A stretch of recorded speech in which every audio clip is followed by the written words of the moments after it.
This is Mouth Media Network, the business of being heard.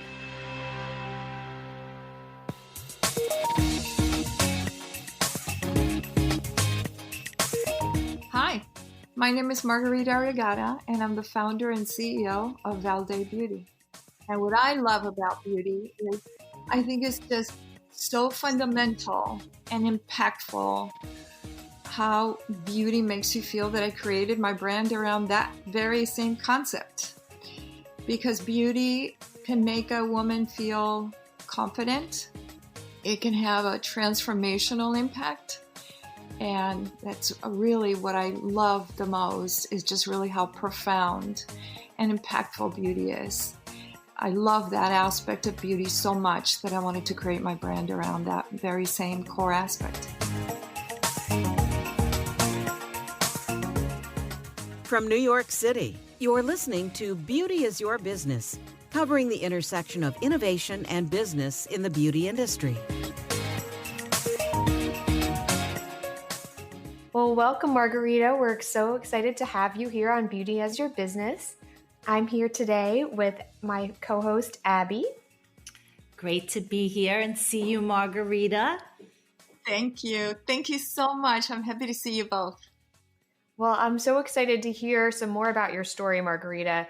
You have a really rich history in the beauty industry. So tell us a little bit about that and how it brought you to where you are today with your new brand. Thank you. Part of my history is in beauty, which I've been in beauty for a little over 15 years. And it really started out at Sephora. I joined Sephora without having any beauty background, other than the fact that I use beauty products. But I was a merchant. I'd been a merchant. I grew up in Macy's. I'd been in the home and in fashion. And, I think I'd been in most categories and areas, with the exception of beauty. And so the opportunity presented itself. I joined Sephora as a head of color cosmetics. And I spent a few years overseeing that category, which I loved, still love. Then became the SVP of merchandising for most of the time that I was at Sephora, and eventually chief merchant. And in the latter years, I spent most of my time really overseeing strategy, differentiation, innovation, and spending time partnering with the other international regions. And I left in 2015. I felt it was a ground shifting moment in the beauty industry. Social was starting to really become very, very strong. I felt super removed from the industry. I missed the brands. And I felt it was a new chapter, which it ended up being in beauty. And I felt that my teams really needed to take the reins, and it needed to be their chapter. And I wanted to get back down and feel what was happening in the industry a little bit closer.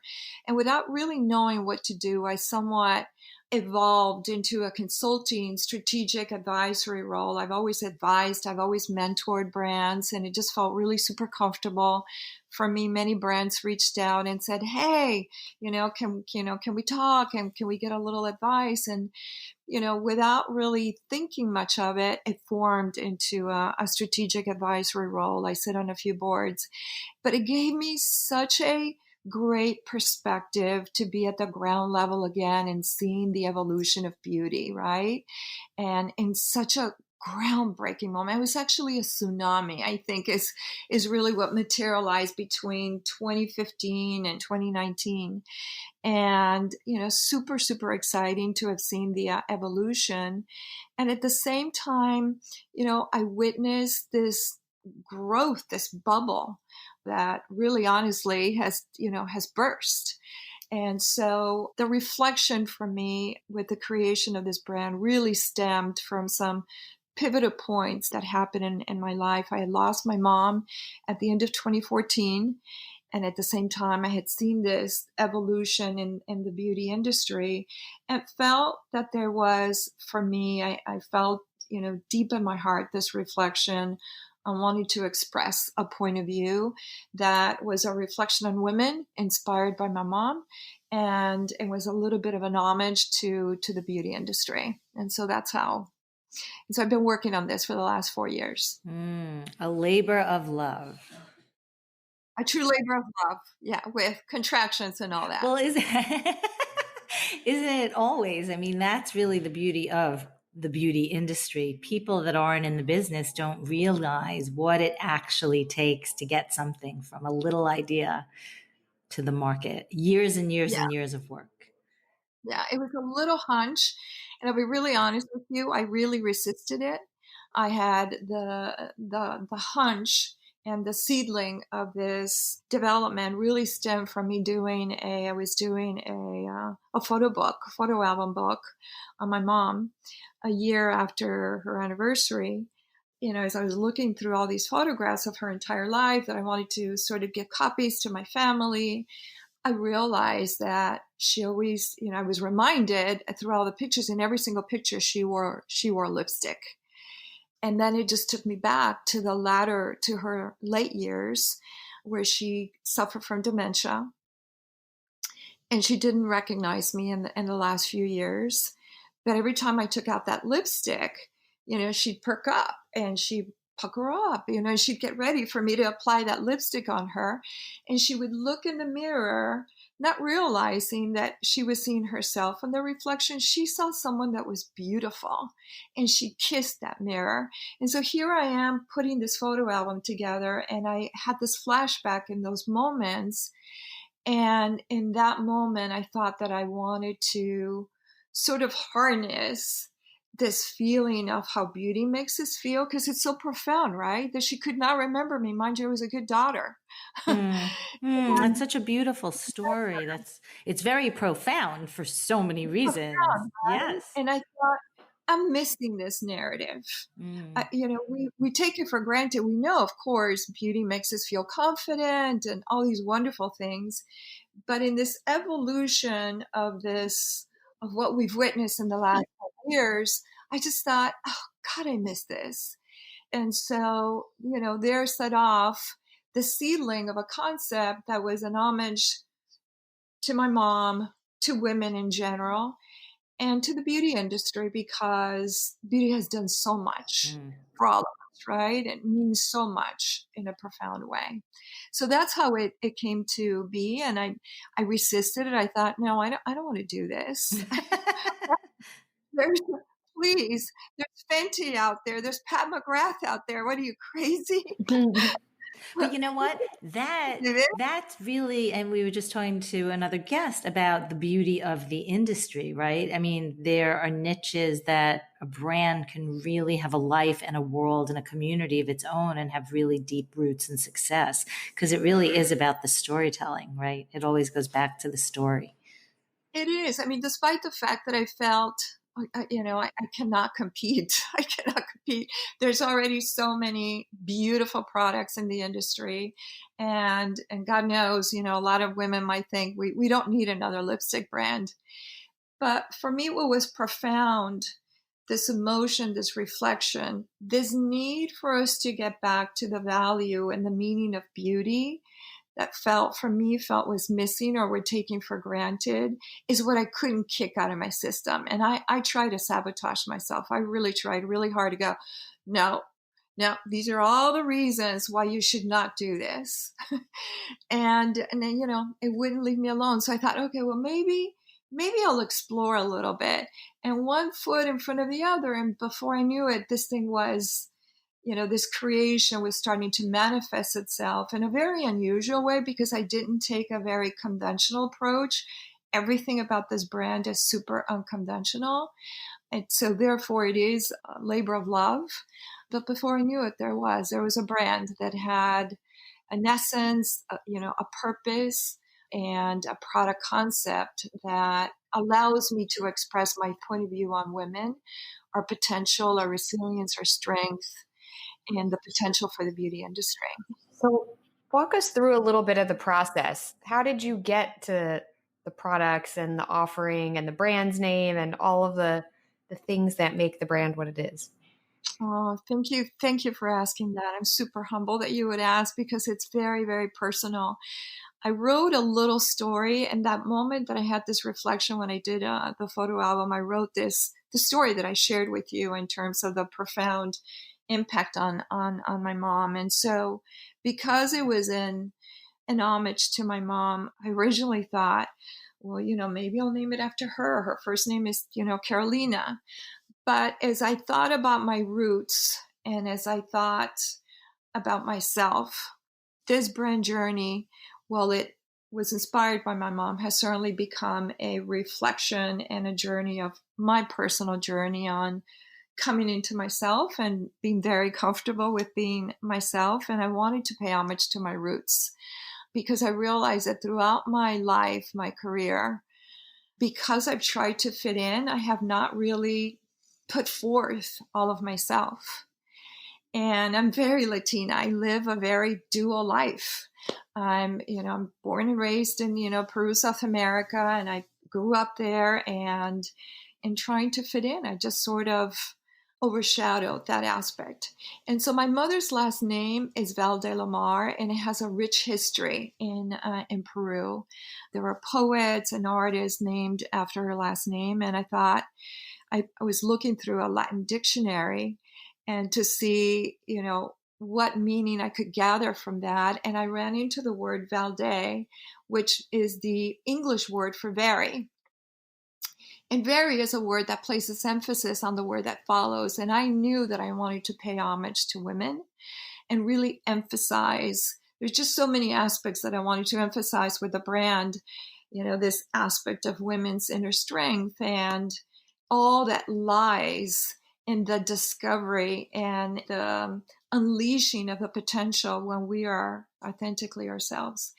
And so the tagline of the brand, being very you, is what came of it. And so it felt right for me, even though it was so unconventional and risky to have a name that just, nobody knows what it's about.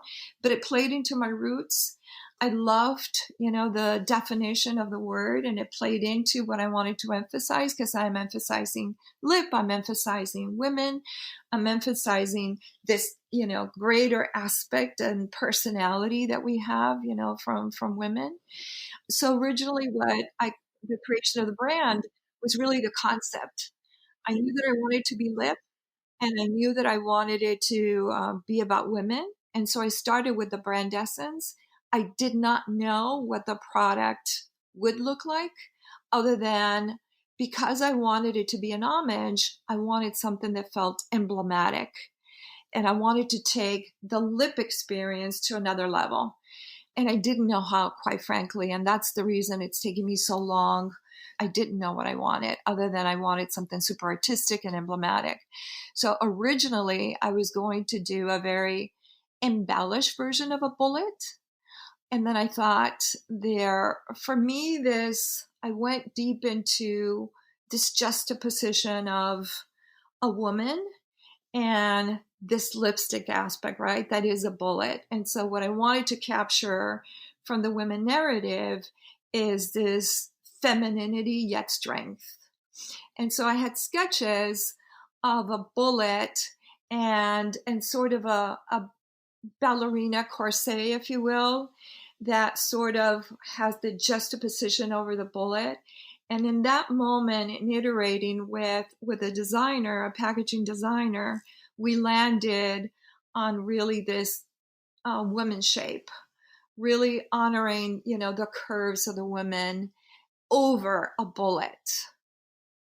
And because, when I had written the story about my mom on her wearing lipstick, which I think I do myself as armor, it is this action, it is this intention that you put this on, you go, I have this meeting today, I'm going to put this thing on because it's going to make me feel a little bit more confident, and it's my armor. I created the concept around armor.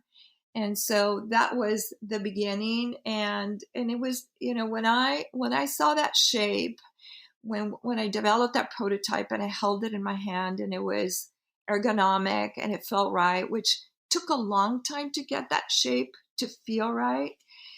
I felt like it was a pulse, like that baby had a pulse, when you get your sonogram, you go, oh my God, the baby's alive. it was just sort of that. It really has been a love journey. It's such a brilliant brand, Margarita. I mean, I remember you showed me that the very, very first prototype when we dropped all my samples in the store. She pulled out this little tiny thing. She's like, "You want to see it?" I felt very honored to see the first prototype. You held it in your hand. I did hold it in my hand. But, now that the brand is alive and it's living in the world, it really is an amazing time. I mean, we can look back at the history of women and how lipstick plays into the icons and the Marilyn Monroes and entertainment and film. I mean, there's such a deep, rich history all across the board. But today we're living in such a different time, right? We're all home. We're dealing with this pandemic. We're all on Zoom all day long, working away. Lipstick really transforms a woman to make them feel confident, just like you said. I was talking to someone yesterday and she's like, "I got to get my lipstick on before I get on my Zoom." And it's true, because right before you get on your Zoom or wherever you're going, which is nowhere, you usually, April wears the best lipstick too. Oh my God, she always has her red lip. It looks perfect. Oh, thank you, Abby. You're welcome. But it's really true. So I would love to talk a little bit about today and how you're going to build Valde into the mainstream of communities where women feel empowered and get them hungry to feel that confidence again, because you actually have the power to do that now. Yeah, actually, I've been super intentional. I know that people think I'm crazy, because the reality is, with the pandemic, the manufacturing was delayed until next year. So I literally flew in goods to launch at this time, right? So Of course you did. Of course you did. Self-aware, eyes wide open, I made a conscious decision to launch at a time when women are wearing masks. They're not wearing lipstick, to lean into this aspect of no. Beauty means so much to us. And it is for us. It really is for us. Yes, sometimes is to project, but this is such an important time for me, because this brand is about beauty mattering, having things that matter and not taking things for granted. That's the moment that we're living, where every decision that we're making today is a conscious decision, where we're wearing makeup is a conscious decision. And it just felt for me that I wanted to be at the ground level, right? We're in ground zero right now in the development of a new chapter, in a new normal. And this, for me, is part of the chapter that I want to be a part of, where fundamentals are key and important. And so this brand is very much about encouraging women to step into their authentic selves.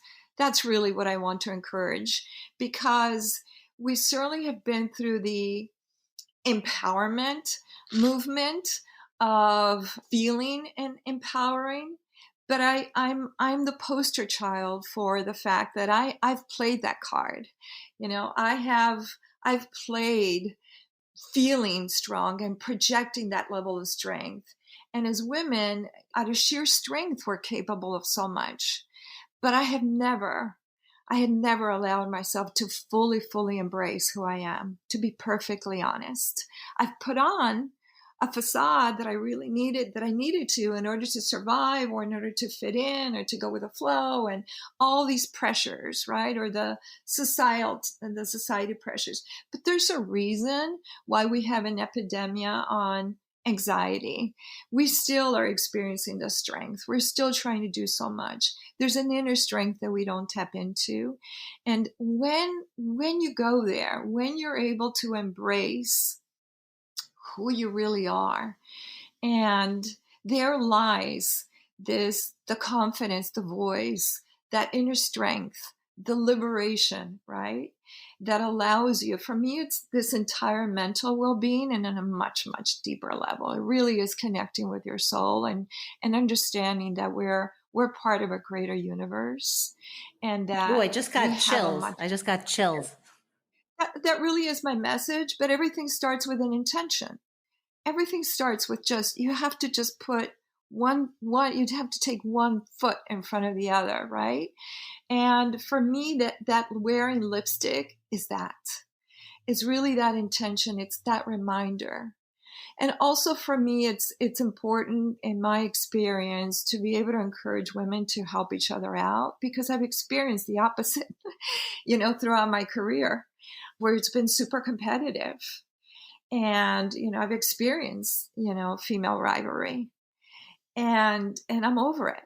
I'm really over it, and so I gravitate, towards those women like you, that just really are generous, that want to express kindness. And after everything that we've experienced this year, please, we've got so many bigger fish to fry. We've got so many macro issues to fix.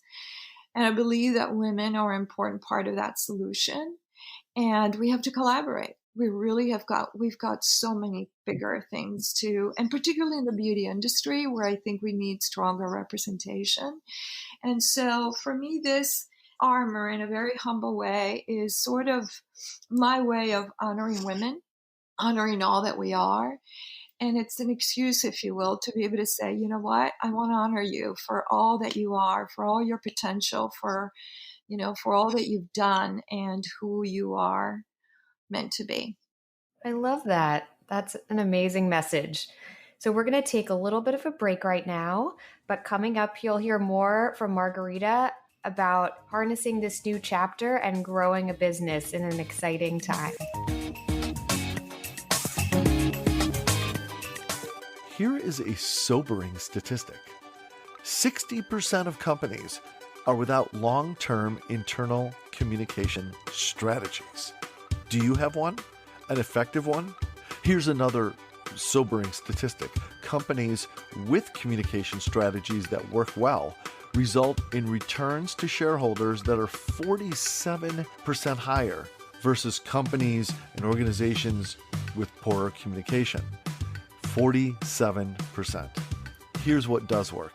A communication method that successfully appeals to younger generations while also being adopted by older generations.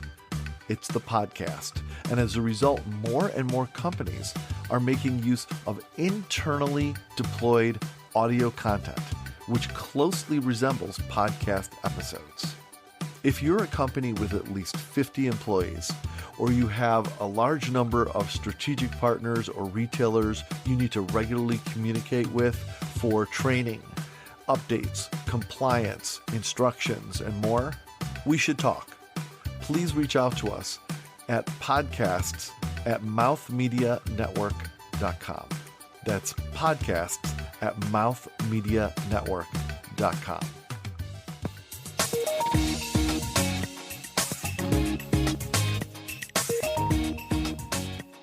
So Margarita, you have a really strong history in retail, obviously. So how did that inform when you were starting your own brand and your plan for getting it out in the world? It's a great question. To be perfectly honest, I actually thought about retail first because for me, the experience is holistic, right? Retail's in my blood. I grew up on the retail selling floor. I started out as a sales associate, so it's in my blood, and I have tremendous amount of heart for that experience. So I definitely, every aspect of this creation included how I see it at retail. And so for me, that's done. It's completely done. In fact, I started there first and worked backwards because it's second nature to me. So I feel strongly that the retail sector will always remain super important and critical, because at the end of the day, we're humans, and it's a social aspect. I am a social shopper. I'm an addict on retail. For me, retail is therapy. That old cliche, retail therapy. That's what it is for me. It's such a refresher for me. It really helps to shape my perspective.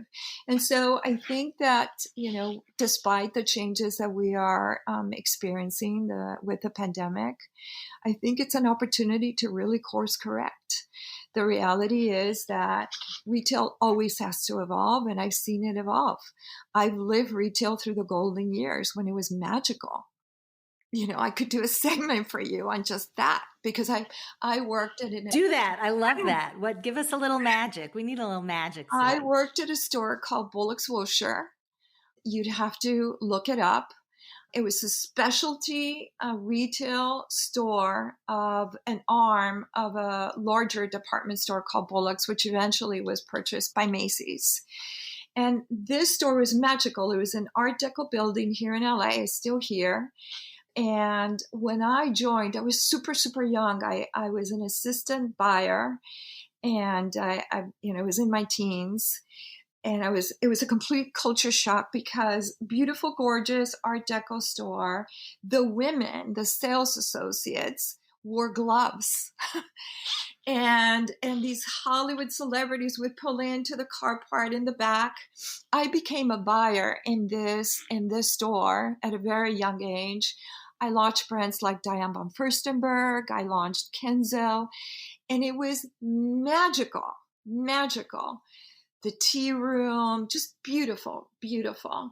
But I also lived through the era of, the Macy's golden era, when Macy's was magical, with Beyond the Miracle on 34th Street, in the cellar, where it was just, right, you'd go and it was, in these beautiful fairs. I participated in creating all these, international country fairs. I mean, all these incredible things, where people really discovered and went into the stores to really experience magic. And, like everything else, just the way that we're experiencing beauty, just things, get ahead of us. We're super focused on, on growth. And before you know it, the heart and soul of this magic concepts, whether it's retail, whether it's beauty, or, whatever industry it is, fashion. I mean, look what's happened with fashion. It gets away from us. It's cyclical. Yes. And so I do think very, very strongly, we're seeing it now. You're seeing the boutiques. Once upon a time, there were, before the national chains, there were boutiques. And now we're getting back to the boutiques, to your local neighborhood store, right? And so the magic will come back. There's no question in my mind. And I'm ready for when I'm ready to add. You're ready. with that level of magic, but it will come back for sure. Well, it's so true, because, with everything that's happening right now, I mean, retail therapy, who doesn't want some retail therapy? I mean, it's just being home. We're all home for so long already, and it's not ending. So what's going to happen? It feels like there's going to be this mass surge, but what's going to be out there?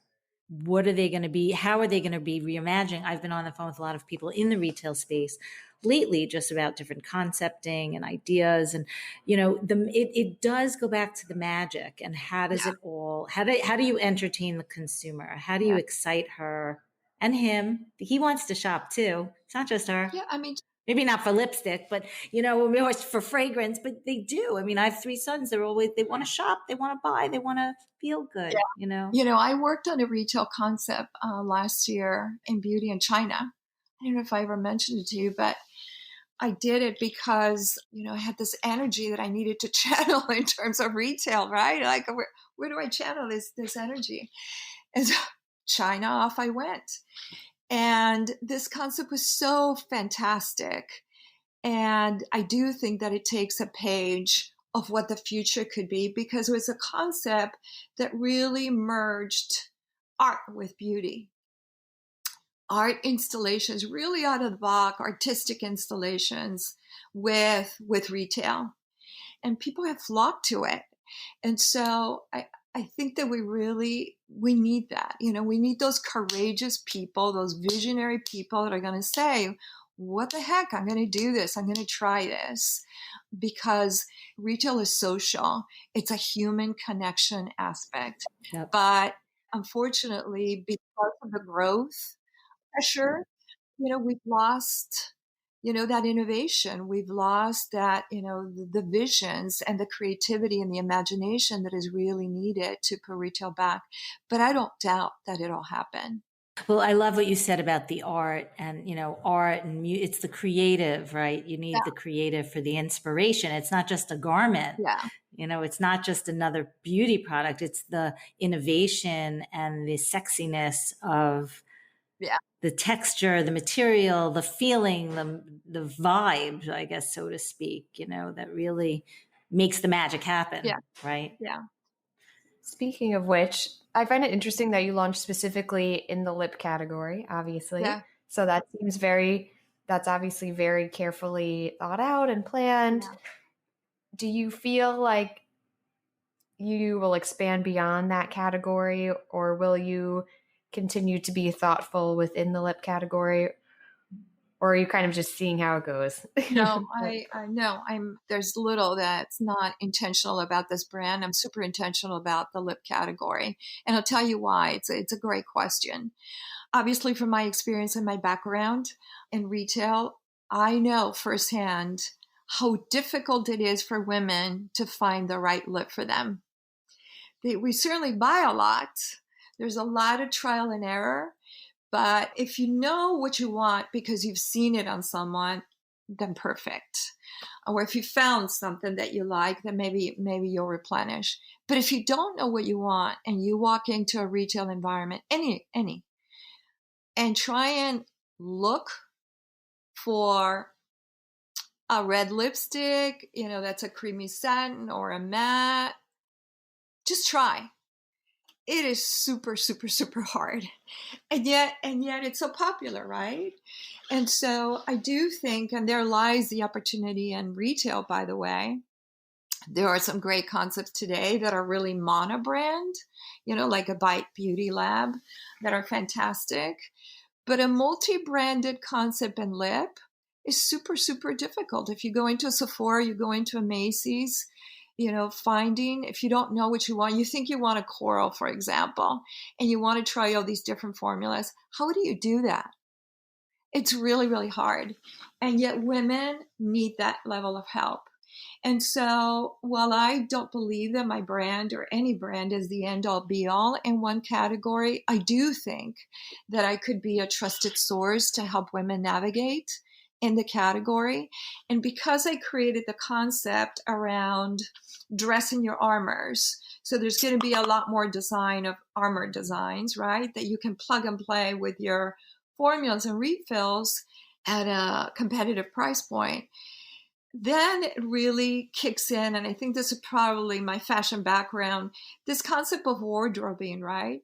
That you can choose today, your occasion, I'm going to brunch, or I'm going to Zoom, or I'm going to the gym, and my shades, you can choose your formulas and you can choose your shades. So, so this creation is very much a system, an ecosystem, if you will, to allow women to be able to navigate better within the space. And so next time, if you're thinking, okay, you know what, I'd love to see this nude and this kind of formula, you might think of a brand that has created a system to allow you to plug and play between formula, shades, and your cases, right? To your taste, to your personal taste. It's super personalized.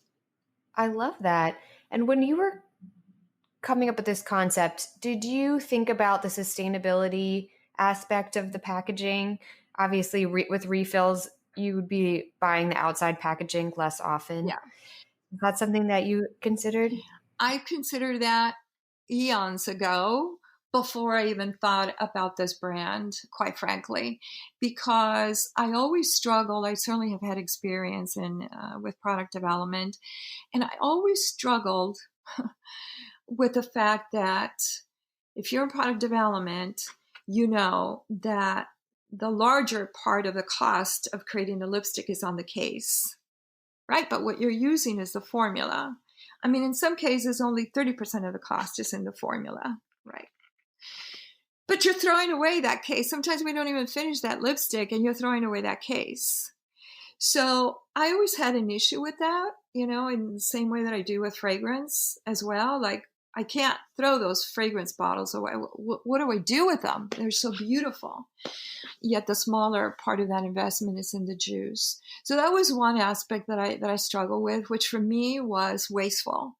Even before the sustainability trend that we're on, I just sort of struggle with that.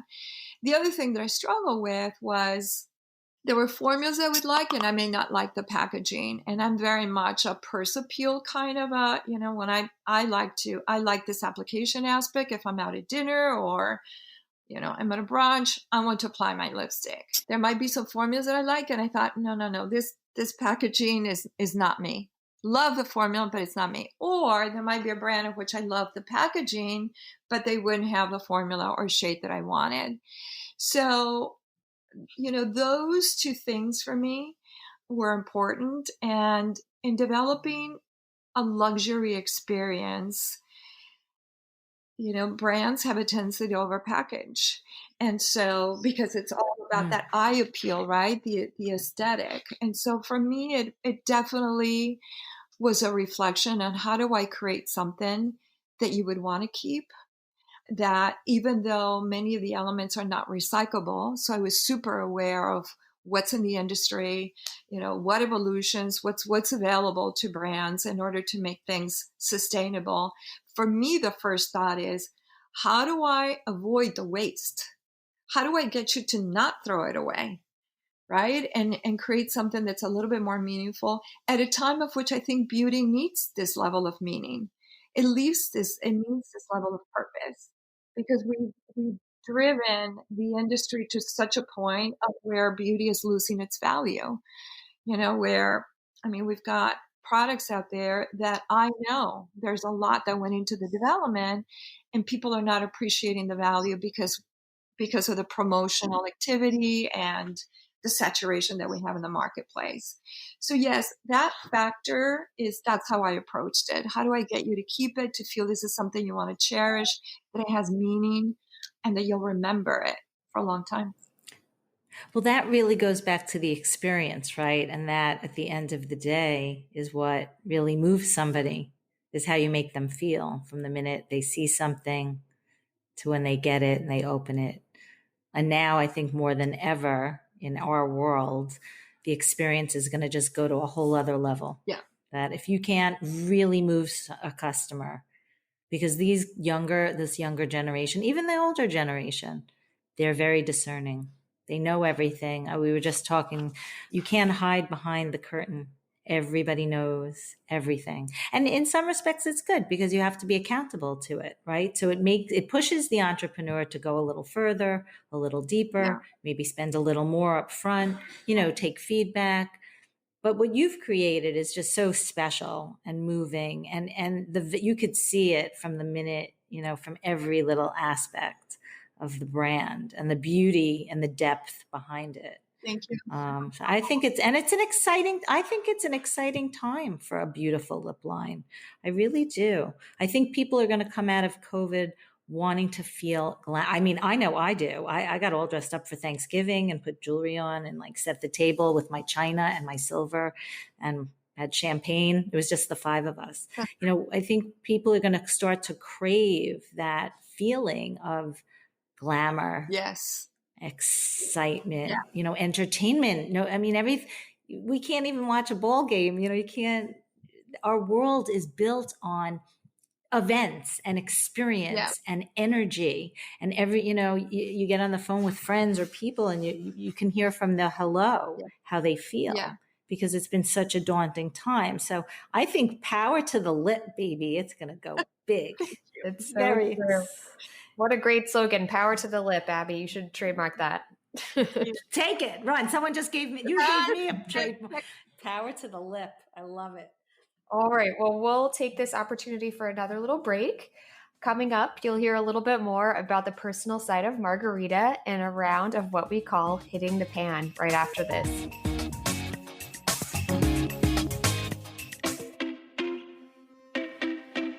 Every business has at least one big pivotal moment. The moment when you say, okay, we're at this turning point, so then what? I'm Lahari Neal Peretti, founder of LN Accounting Advisor.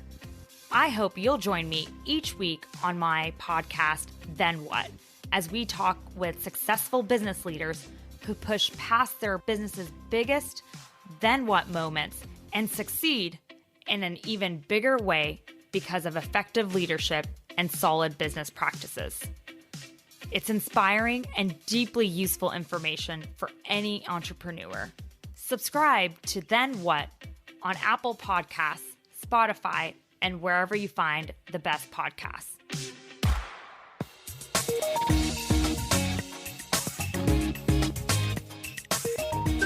And now it's Hitting the Pan. Okay, Margarita, it's time for Hitting the Pan when we get to the deeper layers of who you are.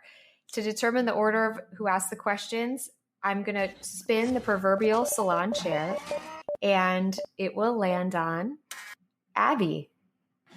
Ooh, la la. Okay. So, I'm thinking a lot about experience because that's what we were just talking about. So tell us, what would be your next travel destination? Where would you go? What would you wear? And what would you pack in your suitcase? Sorry, 3-pronged question. Okay, so fact is, I'm going to Costa Rica. Ooh. I'm not packing much, but I'm definitely taking a lipstick with me, like lots of them. Okay. Right? I'm super, super light. Can I talk to you about why? Of course. Tell us.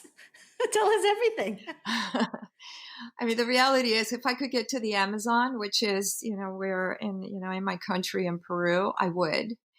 The Amazon for me, and this is as close as I can get to nature, this strength of nature. The Amazon for me is a place where I can really recalibrate super, super fast.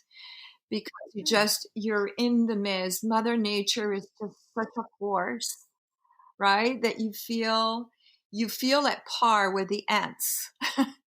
And it puts things into perspective really, really, really quickly. And so wait, the ants? What happens with the ants? I don't understand. The ants are on steroids, right? The insects in the jungle are on steroids, and you feel like you're in their turf. And so, it really gives you perspective really, really fast. It's a very special place for me. And whenever I've been through significant changes in my life, certainly when I left Sephora, the first thing I did is I booked that trip. I resigned and I booked that trip to, to the Amazon in order to have perspective. And these last 4 years have been intense, and particularly this year. And so I purposefully booked that trip to Costa Rica so that I wouldn't go too far. And, I'm looking forward to being in the midst of nature. I don't take it for granted, the gift that we have and, being connected to the universe and to Mother Nature. So, yeah, that's what I'll be doing. That's my next trip. And I will, wear some beautiful casual things, although I tend not to wear much when I'm casual, but always lip balm, sunscreen, and my beautiful nude shades, my beautiful shades of lipstick, always. And a hat, I'm assuming. No? Love it. Sign us up for that. Right, Abby? Yes. Can we join you? It sounds fabulous. Seriously, it sounds dreamy. I'm going to go watch a video on the ants. I think I know where you're headed with that. I feel like in my mind, I'm thinking the ants are building their, the ants, they move around, right? They're building their tunnels. They're moving. I remember one of my sons had an ant thing, and it was fascinating to watch that. It's the spiders. And, I'm a person that grew up in the city. I didn't grow up around nature. And so, you want a quick reality check, you go to the Amazon. The first time that I went to the Amazon, I had nail polish on. What the heck was I thinking? Right? The nail polish sort of peeled off on its own the moment I arrived in the Amazon. So you can imagine. And I was horrified by the spiders and the gigantic ants and, all these things flying around and the noise. And then 1 week later, by the time I left the Amazon, I was going, oh my God, those are some cool looking ants. Look at those spiders. Wow, look at and I wasn't stoned or anything. I mean, look at those, spider webs. What are you drinking while you're there? You must be drinking some. What do they serve? No. Speaking of which, It's the power of being in the midst of Mother Nature and letting I love it. So speaking of what do you have to drink there, let's take another spin of the salon chair, and it will land on me. So Margarita, I can't help but wonder, obviously when I think of lips and lip color, I think of food and eating, another amazing part of life and beautiful part of life. So what is your all-time favorite meal? Well, I'm Peruvian, so my favorite all-time meal is any Peruvian food. That's what we cook at home, and that's my comfort food. So I'm a ceviche girl. I'm an octopus girl. I love octopus.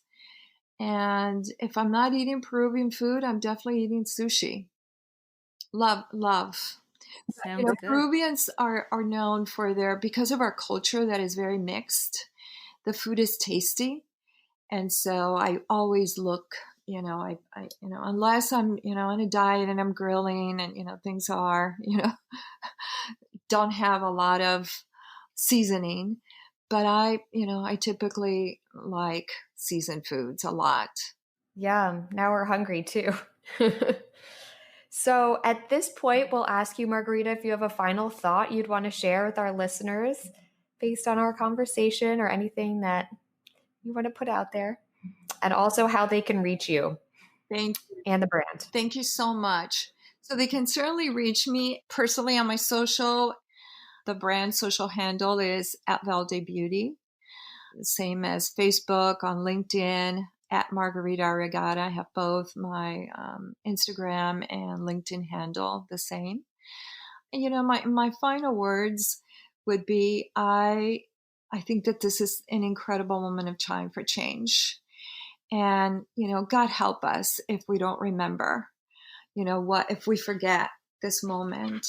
I think I've been living this moment, quite honestly, for quite a few years, where I felt that there was a need for change and evolution. And we certainly have experienced many aspects that have been exacerbated by the pandemic. But this is the reason why I made a conscious decision to launch now, right? Because it just felt that despite the risk, despite the positioning, despite the category that it's lit, it just felt that things need to matter. Beauty needs to matter. And that every decision that we make needs to matter. And so, this is my way of really putting myself out there, which for me is not easy. I'm a super insecure individual, but I'm passionate about wanting to share a message that we need to help each other out. We need to spread a message of kindness. We need to be, we need to be more collaborative. We need to spread more love and help each other out in the process. And beauty is an incredible category for us to collaborate in. I love that. And it is so true. Well, thank you so much, Margarita, for taking the time to be with us today. We truly appreciate it. I've loved hearing your story. My pleasure. And thank you to everybody for listening. Check back next week for another great guest. And thank you, Abby, for being here with us today, too. Of course. Thank you, Margarita. Always great to see you both. See you. I'm April Franzino, and this is Beauty is Your Business.